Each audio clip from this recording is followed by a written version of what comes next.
اچھا، میں سوچ رہا تھا کہ ہمارے ملک میں یا جس خطے میں ہم رہتے ہیں ادھر کتنے اچھے اچھے مزاح نگار ہو گزرے ہیں، جن کی باتوں میں مزاح تو تواتر سے ہوتا تھا، لیکن ان کی باتوں میں ہمیں سنجیدگی کا عنصر بھی نمایاں نظر آتا تھا۔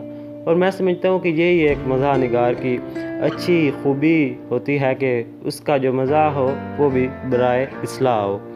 تو اسی سلسلے میں آپ سے ایک واقعہ شیئر کرنا چاہ رہا تھا کہ پطرس بخاری ہم سب جانتے ہیں کہ پاکستان کی تاریخ میں یا برصغیر کی تاریخ میں ایک اچھے مزاح نگار ہو گزرے ہیں۔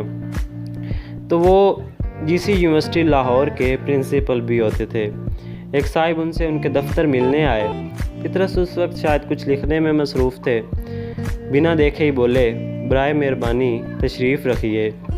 وہ شخص حیران ہوا اور بولا، میں لاہور کا ڈی سی ہوں۔ پطرس نے ان کے طرف دیکھے بغیر ہی جواب دیا، تو میاں آپ 2 کرسیوں پر بیٹھ جائیں نا۔